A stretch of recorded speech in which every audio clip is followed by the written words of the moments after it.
Hello there my beautiful friends and welcome back to my channel.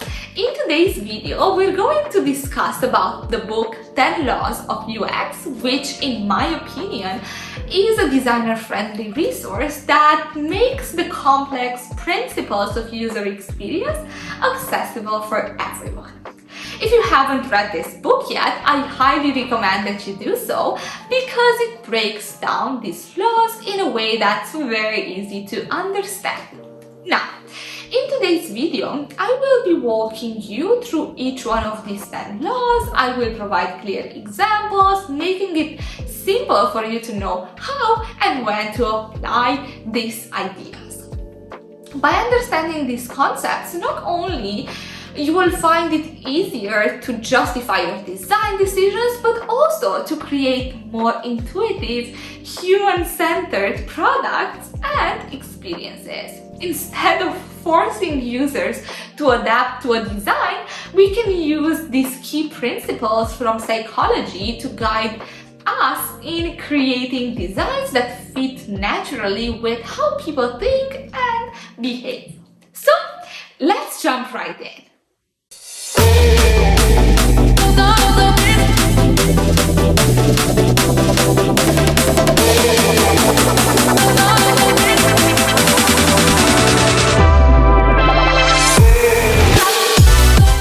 We are going to start with the first UX law, Jacob's Law, which is one of the most common principles to be used as guidance for designing digital interfaces. It was created by Jakob Nielsen, and according to him, the law says the following. Users spend most of their time on other sites and they prefer your site to work the same way as all of the other sites they already know. Now, there is something incredibly valuable to be found in familiarity. It helps the people interact with a digital product or service and know immediately how to use it. By using easily recognizable interaction patterns, we reduce the mental energy and effort that our users should spend learning the interface, allowing them to focus on the task at hand. In other words, users will find it easier to navigate through an interface when the design resembles the one they know from other interfaces, as the well-known patterns make them feel safe and secure. This idea also manifests in one of the Nielsen-Norman Group's well-known usability heuristics, consistency and standards, an heuristic in which Nielsen presents the aspect of integrating standard patterns into UX design for user comfort. As designers, it is our goal to ensure people successfully achieve their goals when using the interfaces we've built by eliminating as much friction as possible. By leveraging existing models, superior user experiences can be created in which the users can focus on the task at hand rather than learning new models. To present some existing well-known patterns, we can take a look at Mobin, a website where you can find full flows and a multitude of screens from a wide range of companies. Let me take it and show you some well-known patterns. You can see here in this recording of what I'm going through on my tablet. First of all, you have the main screen. You can choose what is the device that you want to see. Then you have here also kind of like a lot of filters and options to choose from, right? But what I'm going to show you right now are some very, very simple flows, right? Something like sign up. What are other companies using for their sign up page? Then we can go on login. You can see here some examples of a login screen. Then you can go and see even more charts, feedback, for example, something super easy. What are they using for an empty state, right? This is like a very, very valuable resource, and here you can see patterns that other companies and other designers use, and you can get inspired for your own work as well. The second law of UX is Fitts law, which states the time to acquire a target is a function of the distance to and size of the target. In simple terms, if you want a target to be easy to select, make it big and place it in an easy to reach location. Conversely, if you want it to be less noticeable, make it small and place it in a less relevant position. This principle applies to both desktop and mobile devices. For mobile, important actions or buttons should be positioned where the thumb can comfortably reach using one hand. As shown in this image, the easily accessible area for the thumb is ideal for placing the lower menu for section changes and primary actions such as, like, favorite, comment, buy, register, whatever is relevant for your app. The third law of UX is Hicks' law, which says the following. The time it takes to make a decision increases with the number of complexity of choices available. As you would expect, the more stimuli to choose from, the longer it takes the user to decide on which one to interact with. Users bombarded with choices have to take time to interpret and decide, giving them work they don't really want. Translated into design goals, our primary function when creating a service or product is to synthesize information and present it in a way that does not overwhelm the user. Our objective is to understand what the user seeks to accomplish so that we can reduce or eliminate anything that doesn't contribute to them successfully achieving their goals. Redundancy and excessiveness in design only creates confusion. Complexity extends beyond the user interface. It applies to the process as well. The accents offer distinctive clear call to action, unclear information architecture, unnecessary steps, too many choices, or too much information. All of these can be an obstacle for the user to successfully complete a specific task. The fourth law of UX is Miller's law, which says that the average person can keep only 7 ± 2 items in their working memory. Now, the key takeaway from Miller's law isn't the number 7 itself, but rather the fact that human short-term memory is limited. Chunking information helps us retain it more effectively. In UX design, applying chunking to content is invaluable. It allows users to easily scan, identify, and consume information that aligns with their goals. By structuring content into visually distinct groups with a clear hierarchy, we align our presentation with how people process digital content. To illustrate this, let's write an exercise. If I give you 30 seconds to look at a set of unrelated words, how many would you remember?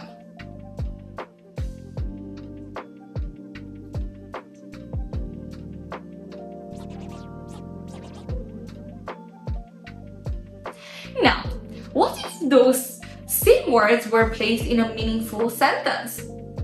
Notice the difference? This is why chunking and grouping are so important. The fifth law of UX is Postler's law, which says the following. Be conservative in what you do, but be liberal in what you accept from others. Postler's law can be applied to user experience design by guiding how we handle user input and system output. Designing good user experiences means designing good human experiences. People are not machines. We're inconsistent, frequently distracted, error-prone, and driven by emotion. We expect to feel in control and get frustrated when asked for unnecessary information. To meet user expectations, products and services must be robust and adaptable. Postle's law helps us design human-centric experiences that handle scale and complexity. For example, in UX design, be liberal with user input. When designing forms, accept information in various formats and implement lenient validation like automatically formatting phone numbers or autocomplete fields. This minimizes user frustration and errors. Conversely, when displaying output, adhere to strict standards for consistency and clarity. Error handling and feedback should be forgiving and informative. Instead of scripting messages, provide clear guidelines to help users correct mistakes. For example, allow multiple date formats or give specific instructions on the required format. By being flexible with input and guiding users effectively, designers can create smoother, less frustrating experiences. The sixth law of UX is the peak end rule that says the following. People judge an experience largely based on how they felt at its peak and at its end, rather than on the total sum or average of every moment of the experience. The peak end rule is a cognitive bias that affects our memory by causing us to recall intensely emotional events more vividly than less emotional ones. Instead of remembering the sum of our feelings throughout an experience, we tend to recall the average of the peak emotional moments and the end of the experience. Our memories are rarely a perfectly accurate record of events. How users remember an experience will determine their likelihood of using a product or service again or recommending it to others. Now, let's look at some examples of how this is applied in designing digital experiences. One of the best examples is gamification in learning. Learning something new can be stressful, so turning the process into a game creates positive memories. For instance, a system of scores and achievements creates a positive peaks that helps maintain high motivation. When designing complex products, it's essential to make the final part pleasant. Imagine a complicated form with 20 steps. To make users feel comfortable, you can enable autofill and autocorrect, break the steps into categories, and add inline error messages. This approach minimizing negative peaks. However, if the process is lengthy, your goal is to make the user forget about that tedious part. Here, a positive final part can be useful. In complex and lengthy flows, you might have seen celebratory screens like confetti when user reaches their goal. This is a great example of the peak end rule in action. The seventh law of UX is the aesthetic usability effect, which says that users often perceive aesthetically pleasing design as a design that is more usable. Contrary to what we've been taught not to do, people do, in fact, judge books by their cover. This isn't in fact a bad thing, it is actually something necessary. Automatic cognitive processing is helpful because it enables us to react quickly.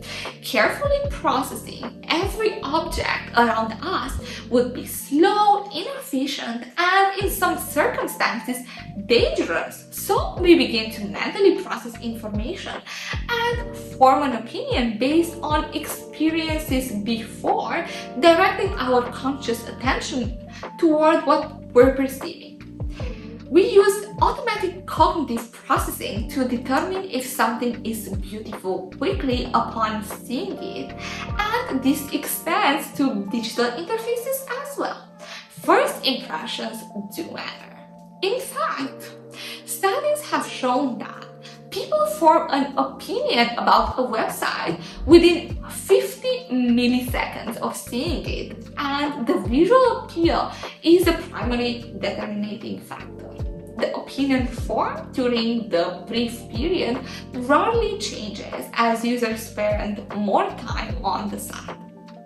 So, aesthetically pleasing design can influence usability by creating a positive emotional response, which in turn enhances people's cognitive abilities. When this happens, users tend to believe the design actually works better and are more likely to overlook minor usability issues. While this might seem like a good thing, it can actually mask usability problems and prevent issues from being discovered during usability testing.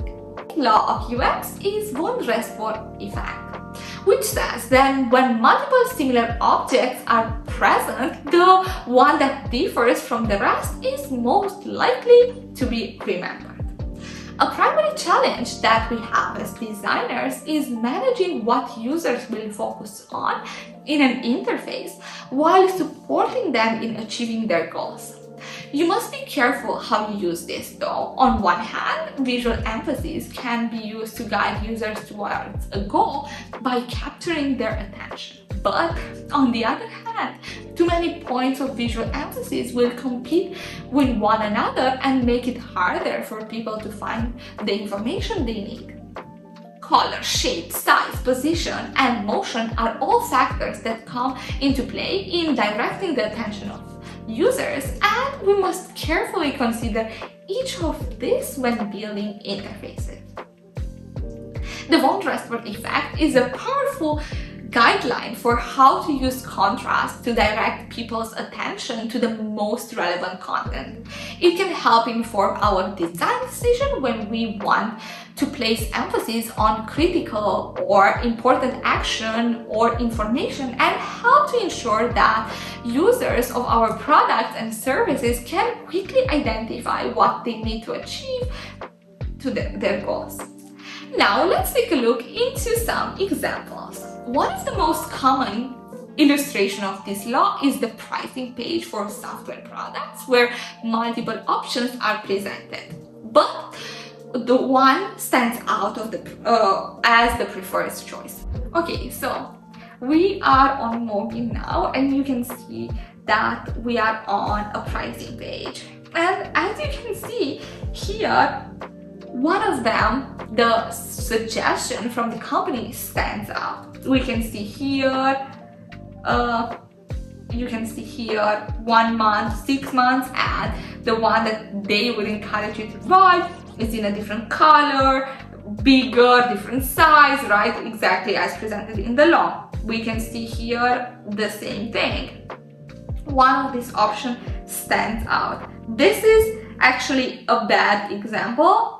You can see here that none of them stands out, and you already saw that the best practice is, okay, here like actually these options are different, and I guess it applies, one of them applies to you, right? But this is kind of like the standout when you offer the same thing but just like on different months, different amount of months, like length, pricing, or whatever. That is a good example of how you can use this law. The ninth law of UX is Tesler's law, which says that for any system, there is a certain amount of complexity that cannot be reduced. Tesler's law is important for the designers to be aware of because it relates to a fundamental challenge in this field of work: how to manage complexity. The first thing is to accept that with any process, there will be a necessary amount of complexity that cannot be removed. Good user experiences are often those that feel easy and intuitive and remove obstructions that might stop people from achieving their goals. Even so, there is a balance that must be struck when striving for simplicity. When an interface has been simplified to the point of abstraction, there is no longer enough information available for the user to make an informed decision. The 10th and the last UX law from today's video is the Doherty threshold, which says the following. Productivity soars when a computer and its users interact at a pace smaller than 400 milliseconds that ensures that neither has to wait on the other. One of the features that is critical to a good user experience is performance. Emotions can quickly turn into frustration and leave a negative lasting impact when users who are trying to achieve a task are met with slow processing, lack of feedback, or excessive loading times. Speed should be considered an essential design feature core for good user experience. Whether it is the amount of time the product or service takes to initially load, how fast it is to respond to interactions and provide feedback, or how quickly subsequent pages load, the speed at which the system responds is key to the overall user experience. In some cases, the amount of time that is required for processing is longer than the threshold of 400 milliseconds, but that doesn't mean we can provide feedback to the user while the processing is happening in the background. This technique helps to create the perception that a website or an app is performing faster than it actually is. Most common techniques are the following. Skeleton screen, which is this technique makes the site appear to load faster by instantly displaying placeholder blocks in the area where content will eventually appear.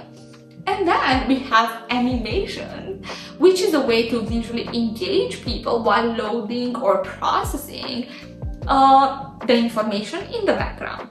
Performance is not just a technical constraint for the development team, it is an essential design feature at the end of the day.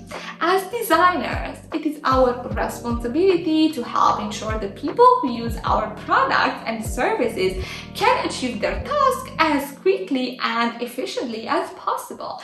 For this to happen, we must provide the appropriate feedback, leverage perceived performance, and use progress bars to reduce the overall sense of waiting. And there you have it, the 10 laws of UX as presented in this book. I believe that this resource provides an essential introduction to the psychological principles that influence how people interact with the interfaces we design.